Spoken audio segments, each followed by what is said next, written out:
क्या stellar run है stock का। साल का चार्ट रखिएगा स्क्रीन पे। मेरे ख्याल से 175% पिछले एक साल में पीजी इलेक्ट्रोप्लास्ट का स्टॉक चला है। इस तरह की ताबड़तोड़ तेजी। गुप्ता साहब, उन शेयर होल्डर्स की तरफ से थैंक यू जो आपकी कंपनी में इन्वेस्टेड हैं, बाकी सल्व कर रहे होंगे। खैर, Q2 का परफॉर्मेंस गुप्ता साहब बढ़िया है। आय में 45% का जंप। रिजल्ट स्क्रीन पर रखिएगा डायरेक्टर साहब। ये क्या प्योरली प्रोडक्ट बिजनेस के जलवे देखने को मिल रहे हैं, इसीलिए इस तरह की रेवेन्यू स्ट्रीम पकड़ा हुआ है, या फिर और भी कोई रीजंस हैं? नमस्कार आशीष जी, और बहुत बहुत धन्यवाद मेरे को अपने शो पे लेने के लिए। बेसिकली जो हमारी कंपनी है पीजी इलेक्ट्रोप्लास्ट लिमिटेड ने पिछले 4-5 सालों में अपने आप को प्रोडक्ट बिजनेस की तरफ फोकस किया है, जिसमें हमारे मेन प्रोडक्ट्स हैं air conditioners, washing machines, air coolers और टेलीविजन। उनका उसके ऊपर जो हमारी टीम ने मेहनत करी है और काम किया है, उसी का नतीजा है कि आज हम लोग उसके रिजल्ट्स देख रहे हैं। प्रोडक्ट बिजनेस ही मेन हमारा ग्रोथ ड्राइवर है और उसके कारण हमारे रिजल्ट्स काफी अच्छे आ रहे हैं, और आने वाले समय में भी हमको लग रहा है कि प्रोडक्ट बिजनेस हमारी ग्रोथ को ड्राइव करेगा आगे जाके। अच्छा, प्रोडक्ट बिजनेस ने अच्छा करा, पर ओवरऑल रेवेन्यूज में प्रोडक्ट बिजनेस का कंट्रीब्यूशन इस क्वार्टर में vis a vis last quarter reduce हुआ, वो क्यों? और प्रोडक्ट बिजनेस टूल मतलब ये room air conditioners, washing machines, इसको लेकर आप खासतौर पे बुलिश हो क्या? सर, बेसिकली जो हमारे लिए प्रोडक्ट बिजनेस है उसमें एसी एक बहुत बड़ा शेयर ऑफ बिजनेस रहता है उसका। हाँ, और हाँ, जो Q2 होता है और Q3 जो होते हैं, टिपिकली एसी सेल्स के लिए थोड़े से स्लो रहते हैं। एसी का जो बिजनेस है वो Q1 और Q4 जो होता है किसी भी फाइनेंशियल ईयर का, वो काफी मजबूत रहता है। अगर आप देखेंगे आने वाले दिनों में आपको उसकी मजबूती नजर आएगी, Q4 में उसके नंबर्स की अच्छी मजबूती नजर आएगी। और ये बढ़िया Q2 का परफॉर्मेंस है जो पूरे फाइनेंशियल ईयर की गाइडेंस, रेवेन्यू और प्रॉफिट्स की आपने अपवर्ड रिवाइज कर दी। क्या इस बीच ऐसा भी होने वाला है कुछ प्लांट्स जिस पे काम कर रहे हो कमीशन होते हुए नजर आएंगे, और उससे भी शायद इस फाइनेंशियल ईयर के रेवेन्यूज को तूल मिलेगा? कोई कमीशनिंग का अपडेट है क्या इस सेकंड हाफ के लिए?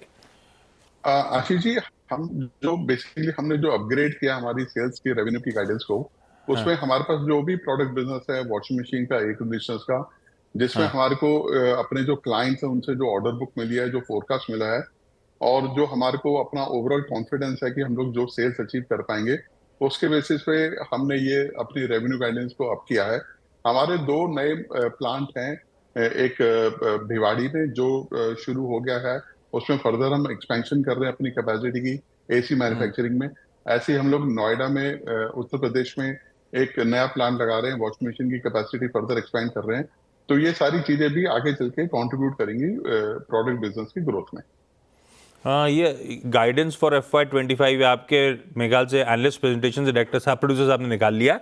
ये इसमें ये गुडवर्थ इलेक्ट्रॉनिक्स का FY25 के लिए एक्सपेक्टेड 600 करोड़ के रेवेन्यूज, ये 50-50 जेवी है आपका और जैना इंडिया का, जिसमें टीवी बिजनेस पूरा शिफ्ट करा जा रहा है जेवी में। ये जेवी क्यों करा, और आपने अपना टीवी बिजनेस उस जेवी में शिफ्ट करा? What do they bring on the table for you? Sir, ये जो हमने अपना टीवी का बिजनेस ज्वाइंट वेंचर में शिफ्ट किया है जैना इंडिया के साथ, हाँ, इसमें हम लोग जो है गूगल ओडीएम का लाइसेंस है जैना इंडिया में, जिसको हम लोग यूज करेंगे और फर्दर इस अच्छा, बिजनेस को ग्रो करेंगे।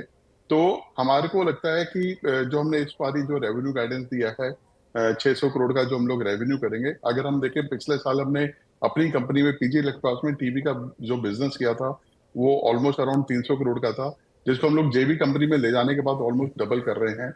इधर अच्छा। फर्दर हम कैपेसिटी एक्सपेंड कर रहे हैं। तो हमको काफी बड़ी आशा है कि हम लोग इस टीवी बिजनेस को भी एक बड़ा स्केल पे लेके जाएंगे आने वाले दिनों में।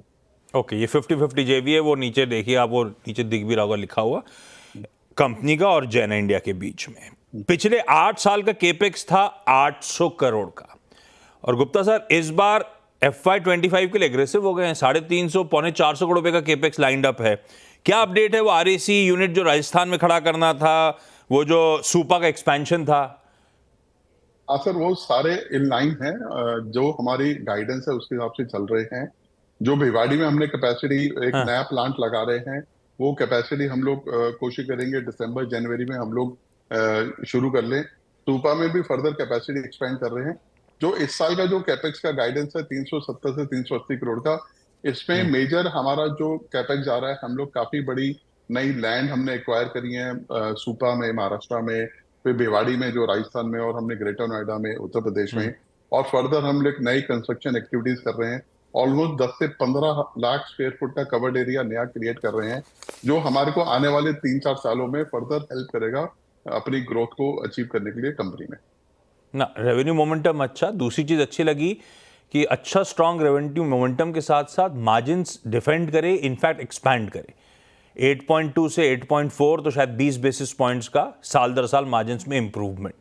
गुप्ता सर, ये कैसे, ये क्या कॉस्ट कटिंग है, बेहतर रियलाइजेशंस आप लोग कमांड कर रहे हैं, या फिर जो प्लांट्स खड़े कर रहे हो उसके यूटिलाइजेशन लेवल्स पिकअप हो रहे हैं? ये मार्जिन्स एक्सपेंशन आ कहाँ से रहा है और कहाँ देख रहे हो आप एग्जिट मार्जिन्स FY25 के?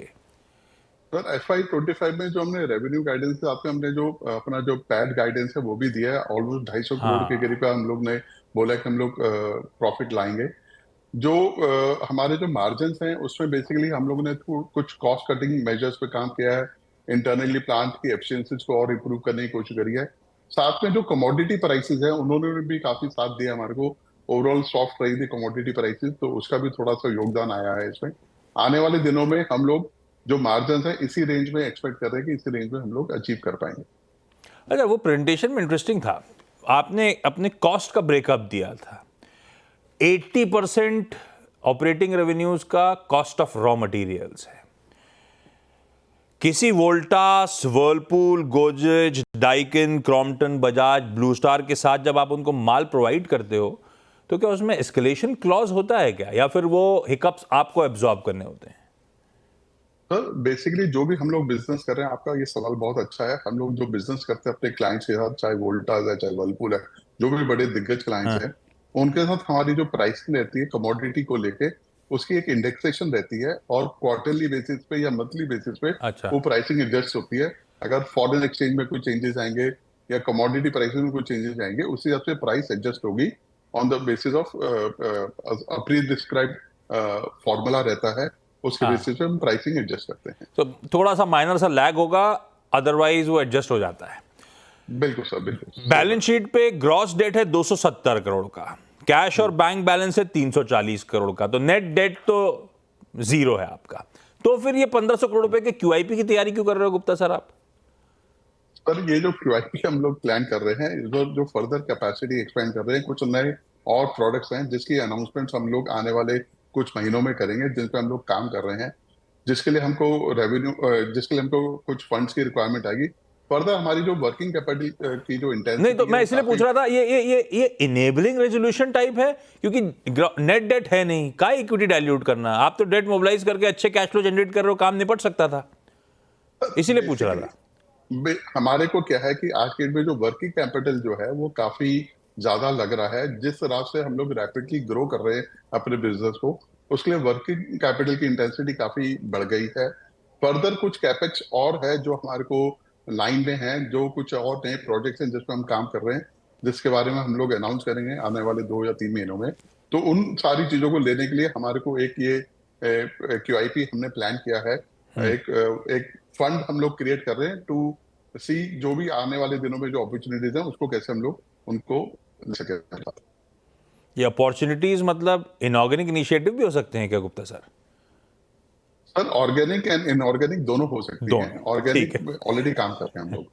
अच्छा, गजब इवोल्यूशन हुआ है गुप्ता सर इस कंपनी का। प्लास्टिक मोल्डिंग प्लेयर से आज एक OEM ODM कंपनी, ये क्या सरकार की फेवरेबल पॉलिसीज आती चली गई, पुश मिलता चला गया, नई एक्साइटिंग अपॉर्चुनिटीज खुलती चली गई और राइट समय पे आप सीज करते चले गए और ऐसी बहते चला गई गंगा, ऐसा था क्या? डेफिनेटली जो क्योंकि सी चेंज है PG इलेक्ट्रोप्लास्ट में पिछले 10 सालों में। बेसिकली जो आप कह रहे हैं बिल्कुल सही है। जो मेक इन इंडिया का जो उद्देश्य है हमारी सरकार का, उसको लेके हम लोग भी बहुत उत्साहित हैं और उसके बेसिस पे हमने अपनी कंपनी को चेंज किया है, प्रोडक्ट मैन्युफैक्चरिंग की तरफ ध्यान दिया है और नए नए प्रोडक्ट लेकर आ रहे हैं। तो मुझे लग रहा है तो फिर गुप्ता सर 2021 में आउटडोर AC यूनिट्स, 2022 में LED टीवीज, 2023 में विंडो ACs, 2024 में गूगल ODM टीवीज, 2025 में क्या तैयारी कर रहे हैं? कई रिपोर्ट लिखती हैं IT हार्डवेयर की तैयारी हो रही है आप लोग की, ऐसा है क्या? सर IT हार्डवेयर में हमारी जो JV कंपनी है गुडवर्थ इलेक्ट्रॉनिक, उस पर हमने IT हार्डवेयर में पार्टिसिपेट किया है और अच्छा। हम लोग उस पर कुछ काम कर रहे हैं। आशा है कि आने वाले 2-3 महीनों में उसमें भी कुछ अच्छा रिजल्ट आए।